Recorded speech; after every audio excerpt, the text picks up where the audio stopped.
What's going on, YouTube Nation? It's Sapper Piff, the fanboy guru, and I want to talk about PlayStation VR, aka Project Morpheus. All right, and PlayStation VR was shown at TGS. We got a little more information about it. We I think it was at TGS where they showed this girl playing a game called it's developed by Capcom, I believe. I think it's Capcom, and it's called Kitchen. It's a little horror game, and I'm watching her play. She's moving around and whatnot, and man, she looked like she was scared for her life in that game. I'm not even gonna lie to you. As a horror game, I think the VR will be one of its best areas. You know, because when you're using the PlayStation VR, from what I'm understanding, you take control of the right thumbstick. You know what I'm saying? So in pretty much every game, the right thumbstick is your camera angle to walk around and movements. So wherever you point that is where you're gonna look. So she was saying that there was times when she didn't want to turn her head around because you don't want to look behind you in a scary movie. You know, when you're in a horror scene or something like that, she said she didn't want to do any of that. So I can understand that horror games will definitely PlayStation VR will excel probably greatly, honestly, in the horror game sections. And then there's another game which I'm actually pretty interested in, but thinking about it from a first person shooter range, it's called Rigs Mechanical Combat League, and it's a game developed by Guerrilla Cambridge, and that is also a PlayStation VR exclusive game, right? But the thing is, seeing how that's a first person, they say it's a first person shooter sports games. Like they were from the commercial I was watching or the trailer, there was basketball elements in there. You know, that's the first person. It definitely has the competitive look to it. There's 3 different mech classes, and all 3 of them serve a different purpose. You know, so it definitely has its competitive features, and it definitely looks, like I said, overall, just Rigs looks like a fun game. That's probably really the only game I'm interested in on Morpheus. But that leads into my next thing, you know. But still, having to look all over the place in a first person view for Rigs, I think that would be a downfall.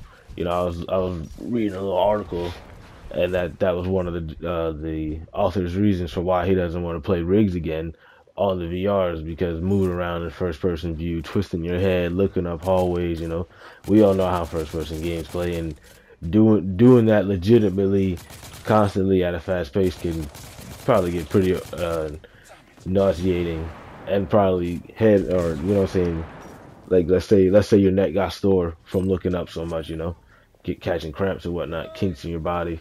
I could definitely see that in a first person competitive type of thing, fast paced game. But there are also a few games that are already out that is compatible with VR too. So probably by the time it comes out next year, I hope there are a lot more games, you know, like Uncharted, like The Order, even Infamous. You know, I think that there's got to be some other kind of games that's compatible with PlayStation VR, because they asking price wise, they're asking for, they haven't even went into detail on the price of PlayStation VR, but Sony says that it'll be as much as the next generation console. I'm overestimate and say about 450 for a virtual reality headset. I need to see some more games and some more promises out of that, you know, because we have seen small clips, but we ain't seen nothing extravagant, nothing to say, yo, that's definitely a reason to do basically a next generation leap all over again. You know, if it's the same price as these next generation consoles, like people don't even got the consoles yet, and you're asking them to buy a peripheral that costs as much as the console, which is, we need to definitely see some promise. You know, people were saying that when the consoles first dropped, that there wasn't no must-have games. Well, we definitely need to see some must-have promises from the PlayStation VR. That's for sure what I think. But other than that, I'm definitely pumped for it. I want to play Project Cars, because Project Cars is one of the games that is compatible with PlayStation VR. So I want to play Project Cars and see what it looks like. They say it's already a beautiful looking game, so why not get even more beautiful and, you know, experience it in virtual reality? That definitely seems like a good idea to me. But probably the biggest downfall, I think, which is going to happen with virtual reality, across all waves. You know, I just seen that there's a HTC helmet. There's a we know the Oculus Rift, and we know the HoloLens, and we got PlayStation VR. Well, check this out. PlayStation VR, I think, is probably going to be the best one out of all of them. Just overall, you know, it's made for gaming. 100% for gaming, especially on PlayStation, which we already know PlayStation is the best. But there's an anime called Sword Art Online, right? And in Sword Art, wow, that's a crazy name to say. Sword Art Online. Basically, they get these helmets that take their conscience into a MMORPG.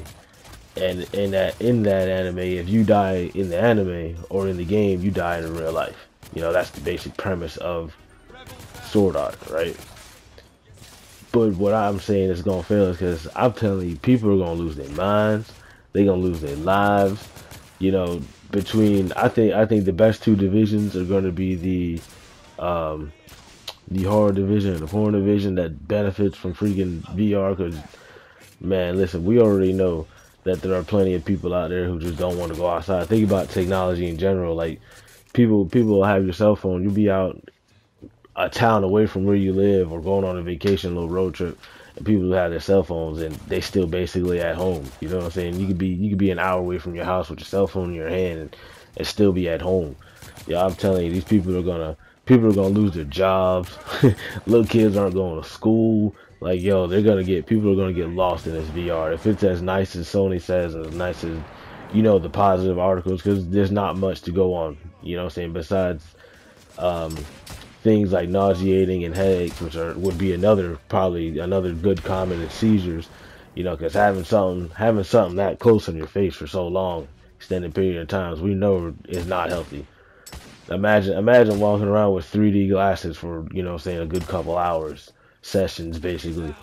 So I could definitely see that there's some ups and downs, but I'm excited for VR. I'm just not trying to pay $400 or anything in that range for a even lesser selection of, you know what I'm saying, both these next generation's consoles launch lineup. You see what I'm saying?